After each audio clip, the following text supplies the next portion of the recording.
Hello guys, हम हमारे series का फर्स्ट टॉपिक स्टार्ट करने वाले हैं। जो हमारा सीरीज है बेसिक कंसेप्ट से इलेक्ट्रिकल इंजीनियरिंग, उसमें का फर्स्ट टॉपिक है हमारा guys basic introduction of electricity. So हमें ये टॉपिक देखने के पहले उसका थोड़ा हिस्ट्री देखना आवश्यक है गाइस। देखो, basic introduction of electricity. So हमें इलेक्ट्रिसिटी मीन्स व्हाट ये समझना इंपॉर्टेंट है guys. Electricity means what? Electricity means flow of electrons, flow of electrons called current। हम कहते हैं इलेक्ट्रॉन्स के फ्लो को हम करंट कहते हैं और उसी को ही हम इलेक्ट्रिसिटी कहते हैं। करंट का फ्लो होना that means electricity.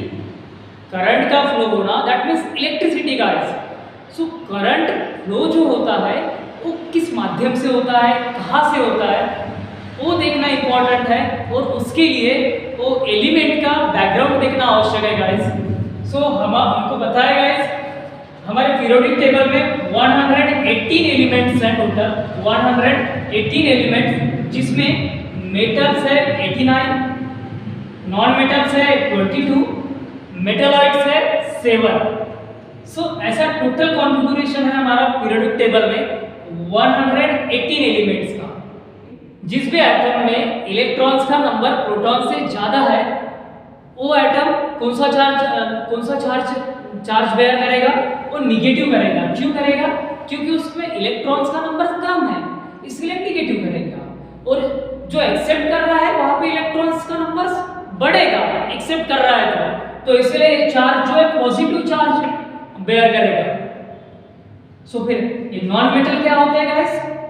Sorry, non metal जो 22 होते हैं जिसकी टेंडेंसी होती है टू एक्सेप्ट द इलेक्ट्रॉन्स, और मेटलॉइड्स क्या होते हैं जो मेटल और नॉन मेटल इन दोनों की जो प्रॉपर्टीज होती है वो दोनों प्रॉपर्टीज के बिटवीन लाई करता है, जिसको हम कहते हैं मेटलॉइड्स। कितना है ये वाला? ये 7 मेटलॉइड्स है, जिसके अंदर में मेटल का भी प्रॉपर्टीज होता है और नॉन मेटल का भी प्रॉपर्टीज होता है।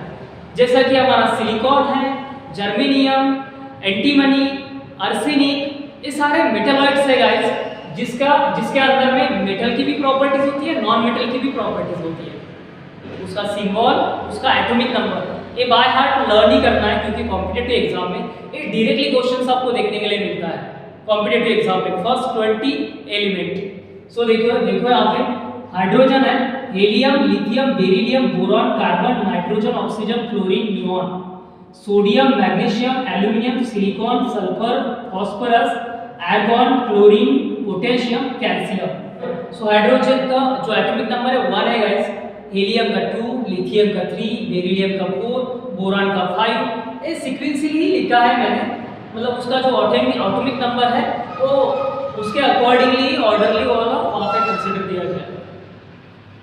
सो एक बाय हार्ट आपको लर्न करना है, जैसा ऐसा पूछा जाता है what is the symbol of boron. So आपको बताना चाहिए, आपको पता होना चाहिए कि बोरॉन का जो सिंबल है, केमिकल सिंबल है, वो B है और जिसका एटॉमिक नंबर है 1 2 3 4 5। ये दो पैरामीटर्स है आइसोटोप्स और आइसोबार्स। आइसोटोप्स और आइसोबार्स, ये जो पैरामीटर है ये फिक्स है। आरआरबी में या जहाँ पे भी जनरल साइंस का एक टॉपिक होता है, जनरल साइंस का एक सब्जेक्ट होता है, उसमें ये जो क्वेश्चंस है एक फिक्स आते ही है।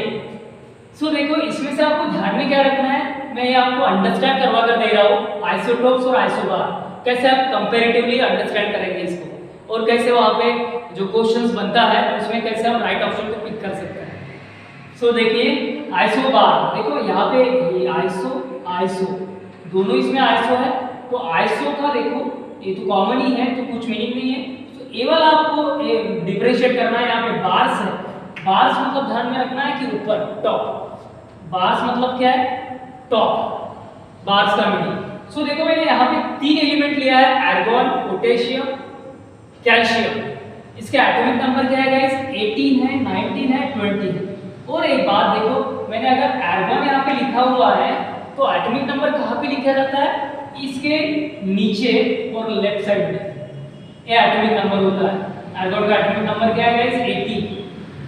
एटॉमिक नंबर है आर्गॉन का, ये नीचे ही लिखा जाता है, और इसका मास नंबर ये ऊपर लिखा जाता है, ये ध्यान में रखना है। ये मास नंबर। तो आइसोबार्स में हम क्या देखते हैं, देख रहे हैं एक बार है यहाँ पे।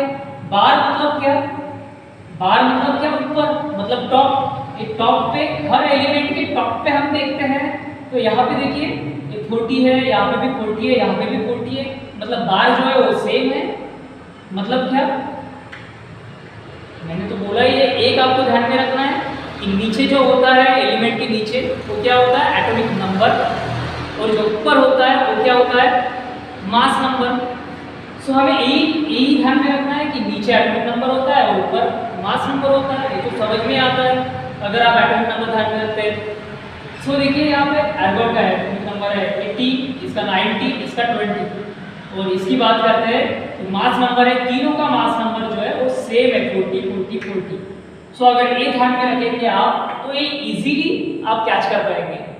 आइसोबार्स, आइसोबार्स जिसके अंदर में जो टॉप में होता है वो क्या होता है, मास नंबर होता है और सेम होता है मास नंबर, और जो नीचे होता है लेफ्ट साइड में वो होता है एटॉमिक नंबर। देखो 18 19 20। सो आइडेंटिफिकेशन के लिए भी आता है कि ये आइसोबार है, आइसोटोप्स है, ये आइसोबार है कि आइसोटोप्स है। यहाँ पे देखो आइसोटोप्स में मैंने क्या किया है, हाइड्रोजन के एलिमेंट लिए हाइड्रोजन हाइड्रोजन हाइड्रोजन। इसका देखो ए 1 1 1 ये एटॉमिक नंबर है। सो मास नंबर ए वाला चेंज हुआ है, 1 है, इसका 2 है, इसका 3 है, but atomic number in were same. Okay, इसे क्या कहते हैं, आइसोटोप्स, और इसे आइसोबार्स। हमारे पास 180 किसी भी एलिमेंट को हमें समझना है या पढ़ना है तो उसके स्ट्रक्चर को पढ़ना काफी इंपॉर्टेंट होगा। सो देखो स्ट्रक्चर में एलिमेंट पे किसी भी मेटल का स्ट्रक्चर ले लो, मेटलॉइड का स्ट्रक्चर ले लो, मेटल्स का ले लो, मेटलॉइड्स का ले लो, या नॉन मेटल्स का ले लो, कोई भी स्ट्रक्चर ले लो, उस स्ट्रक्चर के अंदर में क्या होता है, इलेक्ट्रॉन्स, प्रोटॉन और न्यूट्रॉन, उसको समझना काफी इंपॉर्टेंट है गाइस।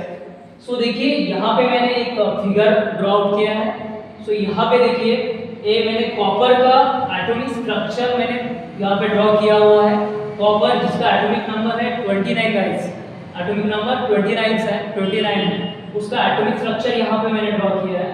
तो यहाँ पे आप सेंटर में देख रहे हैं, तो यहाँ पे जो है प्रोटॉन है गाइस, ये जो है जिसके अंदर में कोई चार्ज नहीं है, तो ये जो है ये न्यूट्रॉन है, और प्रोटॉन और न्यूट्रॉन इसको ही बाइंड अप है, दोनों के दोनों प्रोटॉन और न्यूट्रॉन ये दोनों के दोनों क्या है गाइस, बाइंड अप है, और इसी को ही, इसी सेंटर को हम कहते हैं गाइस न्यूक्लियस। क्या कहते हैं, न्यूक्लियस। सो यहाँ पे देखिएगा जब भी आपको किसी भी एलिमेंट का स्ट्रक्चर निकालना हो, कितना इंपॉर्टेंट है, 2n²। विच फार्मूला, 2n²। ये फार्मूला बाय हार्ट लर्न करना इंपॉर्टेंट है, क्योंकि इसके अकॉर्डिंगली हम क्या करते हैं, उसके ऑर्बिट में इलेक्ट्रॉन्स डिस्ट्रीब्यूट करते हैं, उसके ऑर्बिट में इलेक्ट्रॉन्स डिस्ट्रीब्यूट करते हैं। सो देखिए यहाँ पे ये मैंने नॉमिनेट किया हुआ है के ऑर्बिट, मतलब ए वाला फर्स्ट के एल एम एन, और ये वाला जो है कंडक्शन बैंड है।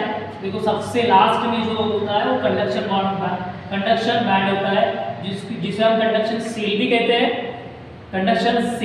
हैं, या तो फिर इमेजिनरी शेल भी कहते हैं। और ये जो होता है लास्ट ऑर्बिट हमारा, उसे हम देखो शेल को ऑर्बिट भी कहते हैं गाइस, शेल को ऑर्बिट भी कहते हैं। जो लास्ट ऑर्बिट है किसी भी एटॉमिक स्ट्रक्चर का, उसे हम वैलेंस शेल कहते हैं। लास्ट ऑर्बिट है गाइस, और ये वाला सेकंड लास्ट ऑर्बिट है। सो देखो वैलेंस शेल और कंडक्शन बैंड, इसके अंदर में जो भी डिफरेंस होता है, इनके बिटवीन में जो भी डिफरेंस होता है, उसे हम कहते हैं गाइस फॉरबिडन गैप एनर्जी। क्या कहते हैं, फॉरबिडन गैप एनर्जी। पहले तो हम देख लेते हैं इलेक्ट्रॉन्स कैसे डिस्ट्रीब्यूट किया हुआ है इसमें। सो इसके फार्मूले के अकॉर्डिंगली ये के है, ये याद है, के में देखो यहाँ पे ये नंबर मतलब क्या, जो भी ऑर्बिट का नंबर है वो यहाँ पे पुटअप करना है। जैसा कि हमें फर्स्ट ऑर्बिट का उसका इलेक्ट्रॉन्स का कैपेसिटी निकालना है, तो मैं यहाँ पे 1 का स्क्वायर ले रहा हूँ। यार मतलब क्या, वो ऑर्बिट का नंबर है। सो 1 का स्क्वायर मतलब क्या होगा, 2 होगा, 2 का स्क्वायर 4, 4 × 2 8, मतलब 2 ऑर्बिट सेकंड ऑर्बिट में, कॉपर के सेकंड ऑर्बिट में 8 इलेक्ट्रॉन्स की कैपेसिटी होगी, कॉपर के थर्ड ऑर्बिट में 18 इलेक्ट्रॉन्स की कैपेसिटी होगी। बट यहाँ पे देखते हैं 18 + 8 26, 26 + 2 28, और एटॉमिक नंबर कितना है गाइस 29।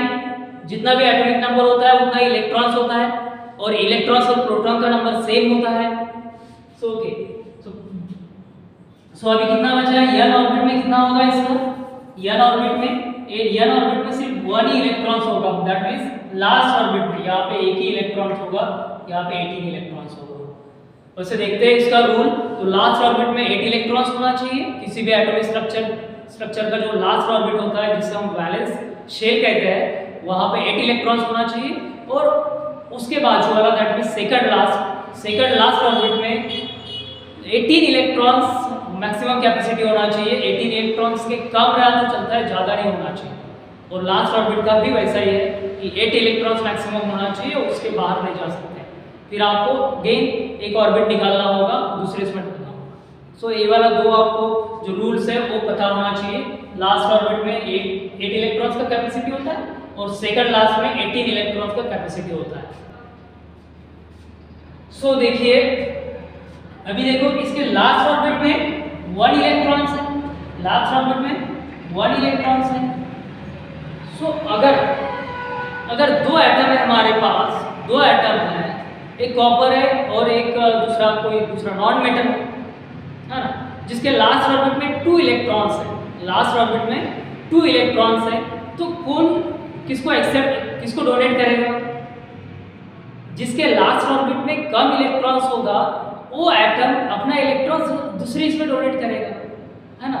और मैंने बताया है कि डोनेट करता है दैट मींस अगर ये जो एटम है एक इलेक्ट्रॉन्स डोनेट करता है दूसरे एटम को, तो ये कौन सा चार्ज बेयर करेगा गाइस? निगेटिव चार्ज बेयर करेगा। ये कौन सा निगेटिव चार्ज बेयर करेगा? कब करेगा? जनरली हमें तो पता है कि इलेक्ट्रॉन्स और प्रोटॉन्स का जो नंबर होता है वो सेम होता है।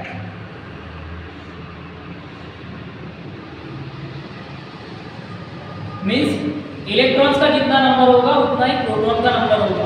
दैट मींस कॉपर में 29 इलेक्ट्रॉन्स है, 29 ही प्रोटॉन होगा यहाँ पे, कितना होगा। बट हम कोई एक्सटर्नल फोर्स लगाते हैं उस एटम को, एक्सटर्नल फोर्स देते हैं, कुछ पुश करते हैं या कुछ ऐसा फोर्स देते हैं जिसके कारण क्या होगा, इलेक्ट्रॉन्स क्या होगा, इलेक्ट्रॉन्स अपना जो होगा ना 1 इलेक्ट्रॉन्स कॉपर का जो 1 इलेक्ट्रॉन्स है वो वाला क्या करेगा, डोनेट करने की कोशिश करेगा। और जनरली ये मेटल है और मेटल बेसिकली डोनेट ही करते हैं, ऑलमोस्ट मेटल इलेक्ट्रॉन्स अपने डोनेट करते हैं दूसरा एटम।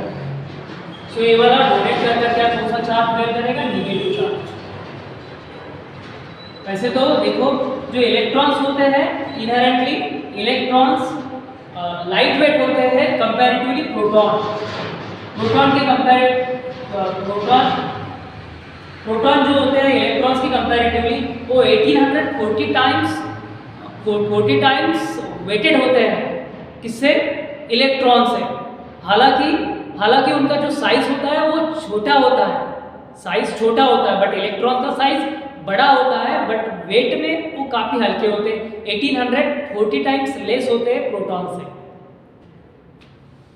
सो इसीलिए तो हम अगर कोई एक्सटर्नल फोर्स देते हैं, थोड़ा भी फोर्स देते हैं, तो वो सडनली वो क्या करते हैं, इमीडिएटली मूव होते हैं और कंडक्शन बैंड में यहाँ पे जंप लेते हैं, और यहाँ पे जंप लेने के बाद में यहाँ पे मूव करना स्टार्ट कर देते हैं वो इलेक्ट्रॉन्स। और जैसे ही मूव करना स्टार्ट होता है गाइस, तो वैसा ही इलेक्ट्रॉन्स फ्लो होता है। कब मूव करना स्टार्ट होगा, कब इलेक्ट्रॉन्स मूव होंगे? जब हम एक्सटर्नल फोर्स बाहर से उसको देंगे, तब वो एटॉमिक स्ट्रक्चर के जो इलेक्ट्रॉन्स होंगे वो मूव करना स्टार्ट करेगा कंडक्शन बैंड में, और वहाँ पे ई कॉज बनेगा करंट फ्लो होने का, और करंट फ्लो होगा तो उसे कहेंगे हम इलेक्ट्रिसिटी गाइस। इस टॉपिक से और एक हम वीडियो शेयर करेंगे आपसे जिसमें पूरा क्लियर होगा, जिसमें मैं ट्रिक भी दूंगा नेक्स्ट डे। सो आपको फॉलो करना है। देखो जो पॉइंट्स मैं बता रहा हूँ वो आपको डायरी में नोट डाउन करना है। ये पॉसिबल नहीं होता है यहाँ पे पूरा का पूरा राइट डाउन करना। सो जो भी मैं बोल रहा हूँ वो आपको आपके डायरी में नोट डाउन करना है गाइस।